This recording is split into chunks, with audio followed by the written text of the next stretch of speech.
আসসালামু আলাইকুম।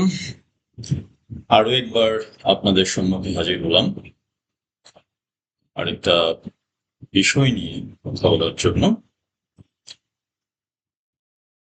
আমরা কিছুদিন আগে একটা ভিডিও করেছিলাম স্টুডেন্ট ভিসার থ্রুতে বা মাধ্যমে ফ্যামিলি মাইগ্রেশনের যে বিষয়টা সেটা নিয়ে একটু আলোকপাত করেছিলাম।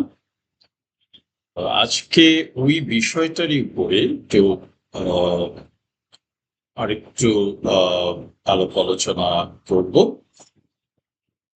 আমাদের একটা বিষয় জানা দরকার ফ্যামিলি মাইগ্রেশনের ক্ষেত্রে, সেটা হচ্ছে যে যদি হাজবেন্ড কোনো একটা বিদেশি বিশ্ববিদ্যালয়ে কোনো একটা দেশে মাস্টার্স প্রোগ্রাম অথবা পিএইচডি প্রোগ্রামে অ্যাডমিশন নিয়ে থাকে, সেই ক্ষেত্রে স্পাউস হিসেবে স্ত্রী ক্ষেত্র বিশেষে কিছু সুনির্দিষ্ট দেশে কিছু সুনির্দিষ্ট শর্ত পূরণ সাপেক্ষে ফুল টাইম জব করার একটা অপশন আছে।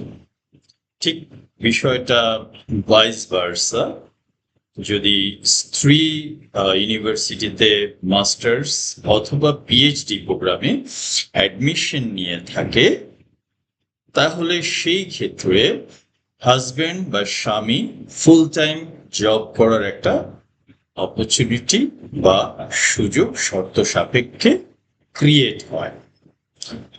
আর বাচ্চাদের ক্ষেত্রে দেশে দেশে বা বিভিন্ন কান্ট্রি ওয়াইজ লাইক ফিনল্যান্ড,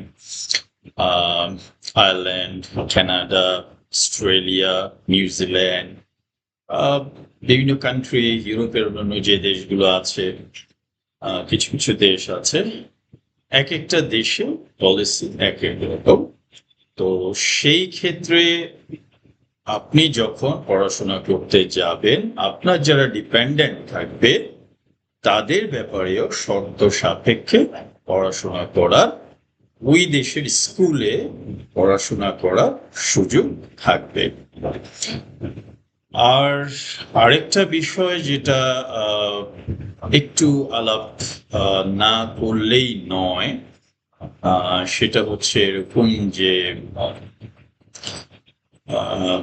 আমাদের দেশের অনেক ভাই বোন আছেন যারা বাচ্চাদের, বিশেষ করে ক্যানাডাতে এবং ইউএসএ তে অনেকে চেষ্টা করেন বাচ্চাদের স্কুল বা কলেজে অ্যাডমিশন কনফার্ম করে আপনারা গার্জিয়ান হিসেবে দেখা যায় হচ্ছে যে ওই দেশে মাইগ্রেট করার একটা চেষ্টা করেন। তো এই জায়গাটাতে অনেকটুকু রেস্ট্রিকশন আছে এবং এই জায়গাটাতে আসলে অনেক কমপ্লিকেশনের ব্যাপারও আছে।